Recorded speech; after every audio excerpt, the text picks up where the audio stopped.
livro de Daniel, capítulo 6, os 2 versículos apenas, 16 e 17, para uma breve meditação. Já ouvimos 2 mensagens, mas tem ainda Deus uma palavra para você. E eu quero dar um tema para este texto, é livramento na cova. Diga comigo, livramento na cova. Daniel capítulo 6, versículos 16 e 17, você lê. Não feche a Bíblia, que nós vamos nos utilizar desse texto, obviamente, num curto prazo, numa rápida e breve meditação. Então o rei ordenou que trouxessem a Daniel e os lançassem na cova dos leões. Disse o rei a Daniel: o teu Deus, a quem tu continuamente, não esqueça dessa palavra, serves, que ele te livre. Foi trazida uma pedra e posta sobre a boca da cova. Selou o rei com o seu selo próprio, com seu anel, para que nada se mudasse a respeito de Daniel. Amados irmãos,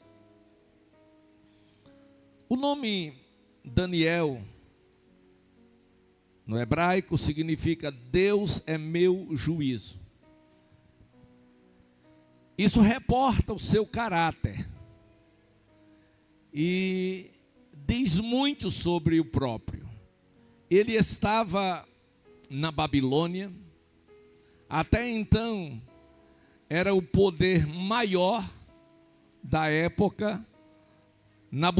Nabucodonosor era o seu rei, e Daniel, quando foi levado à cova dos leões, ele já tinha 84 anos. Eu disse 84 anos.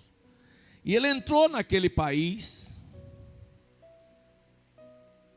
com 16 anos de idade. E ele passou 68 anos vivendo um propósito ou 2 propósitos que ele fez quando entrou naquele país. Primeiro, a entrada dele na Babilônia não foi uma escolha pessoal, não foi uma escolha própria. Ele não foi à Babilônia, ele foi levado, e levado como cativo. Deus havia feito uma promessa ao seu povo, que essa promessa inclusive está de pé ainda hoje, que é que o seu povo jamais seria cauda, seria cabeça, que nunca estaria por baixo e sempre por cima. Todavia, as promessas de Deus são condicionais. Se qualquer que esteja debaixo da promessa de Deus sair da vontade dele, esta promessa é invalidada. Então, quando a promessa foi feita a Israel, Israel era nação livre, era povo escolhido de Deus, nação santa. Israel, o regime de Israel era teocrático, era governado pelo próprio Deus. Todavia, eles fizeram o que parecia mal diante dos olhos do Senhor. Isto gerou uma quebra de aliança. Então Deus agora não era mais com Israel. E o que foi que Israel fez? Que era nação única. Eles observaram a vida das outras nações, diga-se de passagem, nações pagãs, e eles desejaram ser como eles, ter um rei pessoal. E na época, Israel era julgado pelos juízes depois da era patriarcal. Mas eles não queriam. E o último juiz era Samuel. E o povo agora foi a Samuel e o deixou muito constrangido, porque disse a Samuel que eles não queriam mais serem julgados por ele, e sim que eles queriam ter o seu rei próprio. E Samuel ficou magoado, ficou muito triste. E Samuel, na sua tristeza, foi buscar ao Senhor. Era um homem de Deus, um profeta, sacerdote. E Deus disse: Samuel, não precisa ficar triste assim não. Este povo não está rejeitando a você. Este povo está rejeitando a mim. Então dê um rei conforme eles estão pedindo.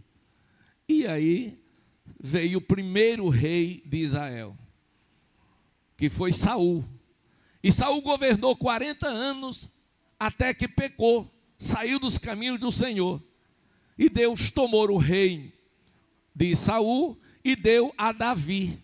Davi também governou 40 anos, terminou fazendo o que não devia, e veio Salomão, seu filho. Mas Salomão também falhou, também errou. E agora, Israel ficou sem um rei. Mas aí o Reino Unido, que quando passou a ser a dinastia de rei, tornou-se Reino Unido. O Reino Unido, ele se dividiu. E quando se dividiu, ele enfraqueceu. E tudo que se divide, ou se enfraquece, ou se acaba. E quando enfraqueceu, o que aconteceu? Deus permitiu, ou seja, suscitou os seus inimigos. E veio Nabucodonosor em Carquemis, cercou Jerusalém, capital, e dividiu. O reino estava dividido, reino do norte e reino do sul. Reino do sul, 2 tribos, Judá e Benjamim. Foi o que Nabucodonosor dominou. E as outras 10 tribos, veio o rei da Assíria e dominou. E os 2 reinos foram levados escravos. Um para a Síria e outro para a Babilônia. E Daniel foi um desses que foi levado para a Babilônia. Todavia, antes de ser levado para a Babilônia, ele fez com Deus um propósito. Por isso, o conselho de Deus para mim hoje e para você hoje: não viva de qualquer maneira, viva com um propósito. E o propósito dele, sabendo que ia para a Babilônia, o primeiro propósito foi de não se contaminar. E o segundo, de viver em comunhão com Deus. E 3 vezes ao dia ele estava no seu quarto, com as janelas abertas, voltada para Jerusalém, orando ao seu Deus. Pois sim. Então Daniel, irmãos, ele passou 68 anos de joelhos, orando ao Senhor. Eu disse 68 anos. Ele agora entrou com 16 anos, ele agora estava com 84 anos. E Deus, na vida dele, o abençoou de forma extraordinária, e ele tornou-se a figura mais importante da Babilônia depois de Dario, o rei. Mas foram 68 anos de joelhos prostrados, buscando a face daquele que é todo-poderoso. 3 vezes ao dia. Isto dá 74.460 horas de joelhos. Não deu nem para dar um amém? A oração de um justo, uma oração, pode muito em seus efeitos, e 74.400 horas de oração. E meus amados e queridos irmãos, com esta idade de 84 anos, foi feito um edito. E este edito foi feito pelos inimigos de Daniel, que procuraram prejudicá-lo em todas as áreas da sua vida e não conseguiram. Procuraram achar nele algum defeito, algum erro, alguma coisa, e nada foi encontrado na vida dele. Mas eles descobriram uma coisa, que o segredo das vitórias daquele moço é por conta destas 74.460 horas de joelhos. Então eles criaram uma estratégia e levaram para o rei, para que ninguém fizesse uma outra petição a outro Deus, a não ser os deuses da Babilônia. Por quê? Porque eles sabiam que o segredo da vitória de Daniel era a sua comunhão com Deus através da oração, e que Deus dava vitória a ele por conta das orações. E o que eles entenderam? Nós não podemos fazer o mal a este Daniel, porque ele tem a proteção de Deus. Mas se ele sair da presença de Deus, ele vai ficar vulnerável, e aí nós acabaremos com ele. Este era o propósito. E quando o edito foi lançado, e na lei dos medos e persos, depois que o rei assina, é irrevogável. Glória a Deus. Então não se pode mudar a lei. E Daniel, irmãos, o rei não era inimigo de Daniel, de forma alguma, era amigo. Mas ele colocou o edital e nem sabia qual era o objetivo dos satrapas que criaram aquela lei. Mas assim foi feito. E os mesmos que criaram a lei foram os mesmos que foram observar a vida de Daniel, porque sabia o que ele fazia, onde fazia e a hora que se fazia. Se era 3 vezes ao dia, certamente pela manhã, ao meio-dia e à noite. E eles foram, e Daniel, quando viu o edito, ele não deixou de orar. Ele fez como Paulo, não em palavras, mas em atitude. Não tenho a minha vida por preciosa. O importante é estar no centro da vontade de Deus. Aleluia. Então eles foram lá e pegaram Daniel orando. Aí foram para o rei. Disse: olha, aquele hebreu que tu trouxeste, ele foi o único que te desobedeceu. Ele não fez caso da tua lei. E tu criaste uma lei que quem desobedecer seria lançado na cova dos leões. E o rei mandou chamar a Daniel e ele disse sim. Eu estava orando. Ele diz: olha, Daniel, infelizmente a lei está escrita e ela tem que ser cumprida. Porque quando o rei escreveu e assinou, então era irrevogável. E pegaram Daniel e levaram para a cova. E ali o rei ordenou que trouxessem a Daniel, lançasse ele na cova dos leões, e disse o rei a Daniel: o teu Deus, a quem tu continuamente, ele sabia que Daniel era fiel a Deus e estava sempre com Deus em oração, que ele te livre. E mandou colocar uma pedra, o seu anel, colocou o selo e disse que nada fosse mudado a respeito de Daniel. E Daniel foi atirado. Não desceram com ele à cova, ele foi jogado. Agora imagine um ancião de 84 anos, jogado em uma cova que nada mais, nada menos era 7 metros de altura. Pela sua formação óssea, devia ter quebrado tudo, mas não quebrou nada. Por quê? Porque Deus estava com Daniel. E quando Deus está com o homem, Deus dá livramento em todas as áreas da sua vida. Ele chegou bem, sim senhor, lá embaixo, glória a Deus. Mas ao chegar, tinha lá leões famintos. Todavia, Deus mandou um anjo, e este anjo fechou a boca do leão. 2 milagres. Primeiro, na queda livre, não quebrou nenhum osso, nada aconteceu com ele. E segundo, os leões famintos não puderam devorar Daniel, porque o anjo fechou a boca dos leões. Aqui começa a nossa história. Aqui começa o nosso tema, livramento na cova. Daniel agora, irmãos, não estava no palácio.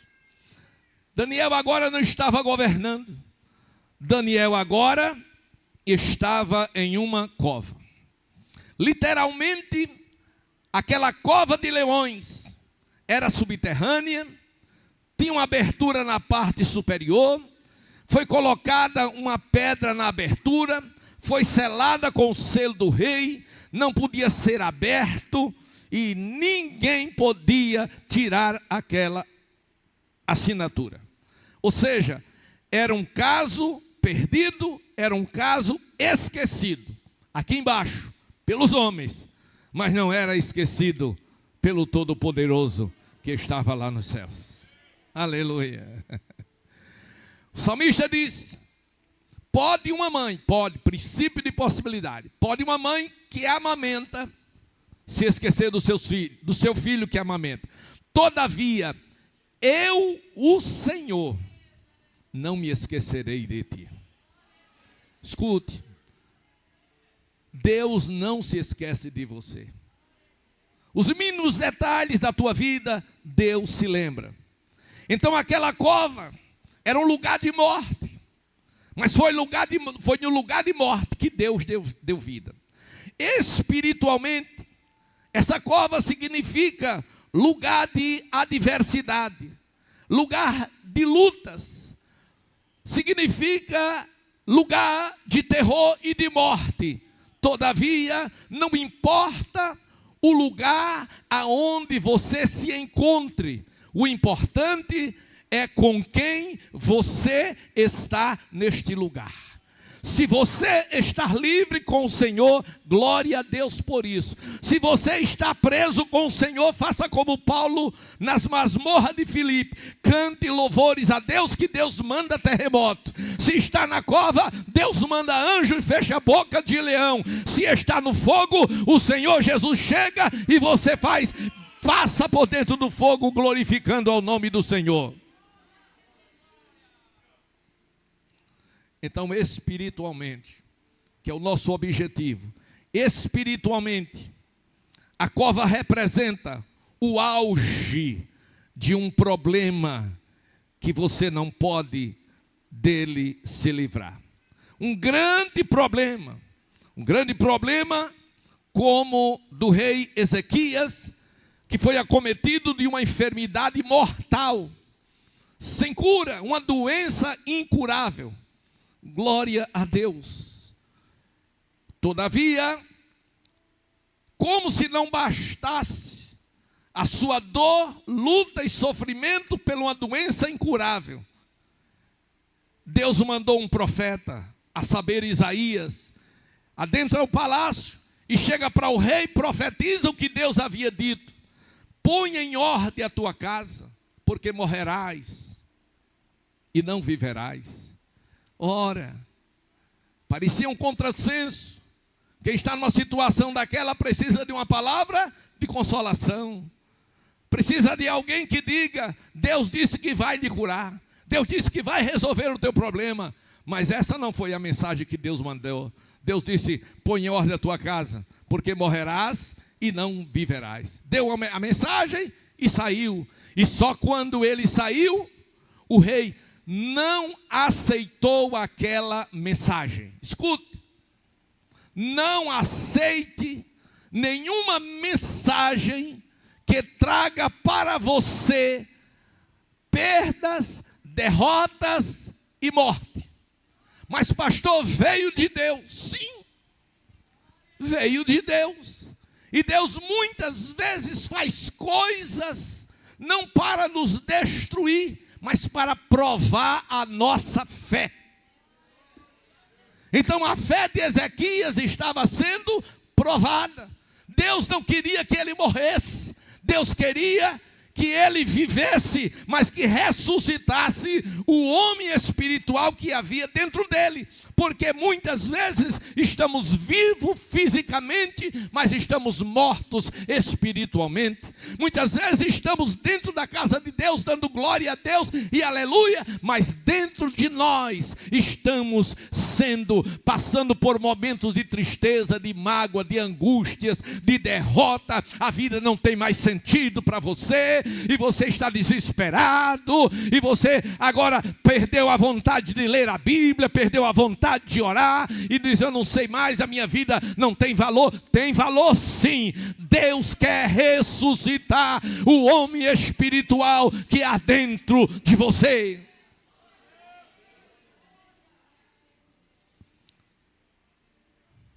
Deixa eu dizer uma palavra profética que disse o rei Davi: foi-me bom ter sido afligido para aprender os teus estatutos. A palavra de Deus muitas vezes fere, mas ela não mata, ela sara. Sal é bom, entre aspas. Se você tem uma ferida exposta, você não vai colocar sal. Por quê? Queima, arde, mas ainda é o melhor remédio. Por isso Davi diz: foi bom ter sido afligido. Então naquele momento, o fio de esperança que havia em Ezequias quebrou. Mas ele não se conformou. Ele disse: eu não aceito. Virou-se para a parede. Virou-se para o barro. Diz: eu também sou barro. Não sou muita coisa não. Porque às vezes a gente pensa que é alguma coisa. Mas é nessa hora que a gente descobre que a gente não é nada e que a gente precisa de Deus. Às vezes vivemos uma vida sem necessidade de Deus. Mas naquele momento, ele era rei. Tinha tudo que precisava e queria. Mas somente naquela hora que ele descobriu que vestes e que coroa não tinha nenhum valor. Porque a vida dele não era mais nada. Mas quando ele virou-se para a parede, ele desceu. Ele disse: eu sou pó, eu sou cinza, eu preciso, Jeová, de ti. E Deus ouviu. Ele começou a chorar. E rei não chora, irmão. O orgulho de um rei não permite ele derramar lágrimas. Como pessoas orgulhosas, não se humilha, não pede desculpa, não pede perdão, passa por cima de todo mundo, machuca todo mundo, humilha todo mundo e acha que está certo. Escute aqui. Eita.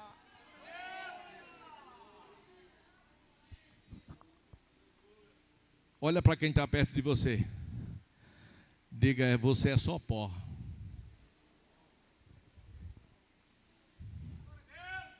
Será que podemos ter orgulho do pó? Do barro que pisamos por cima? Aí quando ele entendeu isso, ele chorou. Por que ele chorou? Arrependido de todas as coisas que ele fez pensando que era alguma coisa. Aleluia. E quando ele chorou, Isaías 38 descreve, Deus, ele orou, chorou, e Deus disse: ouvi a tua oração. Porque não é toda oração que Deus ouve não, irmão. Não é toda oração não. Existem aquelas orações bonitas, com palavras difíceis, que há pessoas que quando ora, a gente precisa estar com o dicionário de lado para interpretar a oração. A gente não entende. Não é isso. Ele diz: ouvi a tua oração e vi as tuas lágrimas, e vou descer para te dar livramento. Deus ouve, vê e desce. Isaías aí lá fora. Aí Jeová diz: Isaías, volta. diga para o rei Ezequias que eu vi as lágrimas dele, que eu ouvi a oração dele, e vou lhe acrescentar mais 15 anos de vida. Amém. Aleluia. Aleluia. Terminou o tempo. Mas escute. As atitudes tomadas por Daniel antes de ser levado à cova. A primeira coisa é que Daniel priorizava a oração.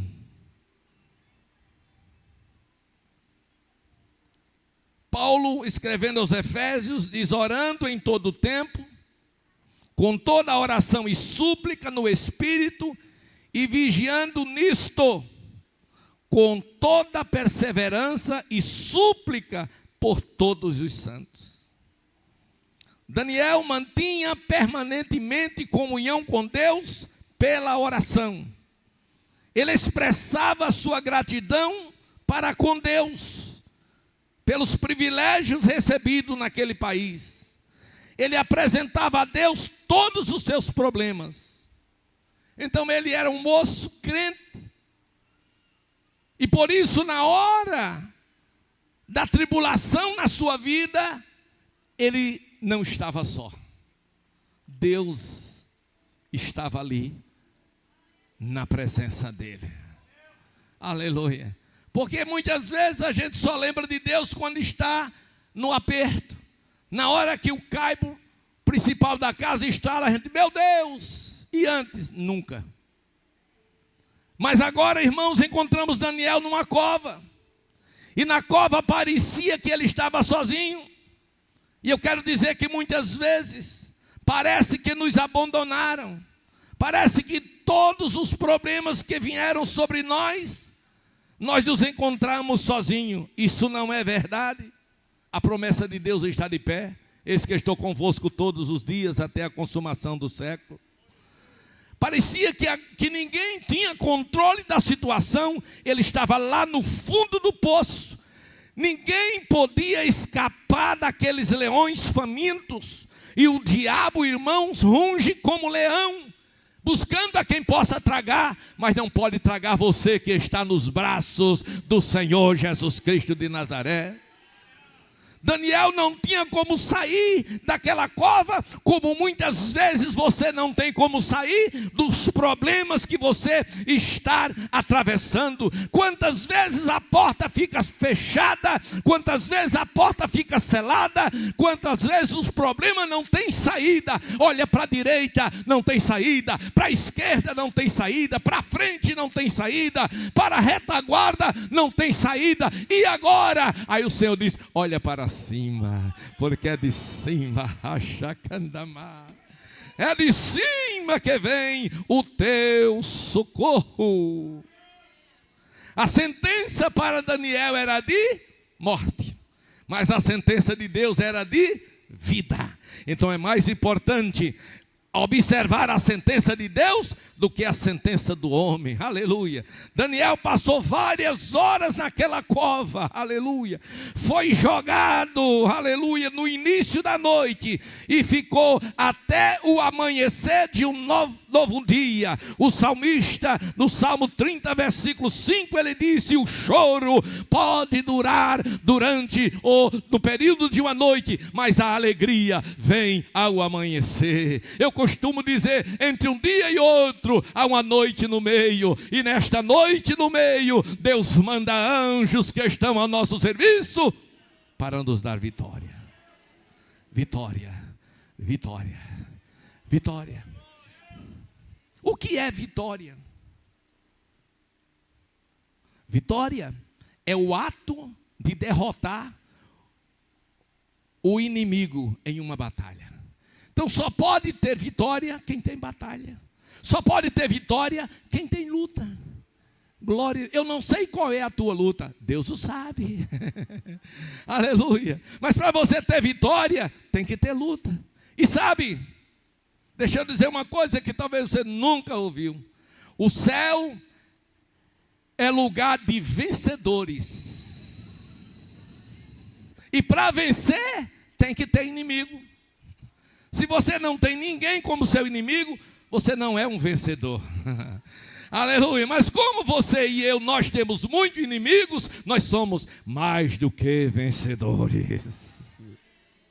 Vitória na cova. Glória a Deus. Foi através daquela vitória dada por Deus na cova que ele pôde testemunhar do nome do Senhor Jeová. São as lutas que nos levam a ter o que testificar de um Deus grande que nós estamos pregando. Glória a Deus. É pelas lutas que passamos que Deus nos dá vitória. Deus, irmãos, ele foi glorificado no outro dia, quando o rei mandou tirar a pedra e o rei, com lágrimas nos olhos, porque passou a noite sem conseguir dormir. Tal era o amor que ele tinha por Daniel, aleluia. E ele chega na cova no outro dia e diz: Daniel, porventura o teu Deus te deu livramento? Ele diz: rei meu senhor, não te preocupa, porque ele enviou anjo e fechou a boca do leão.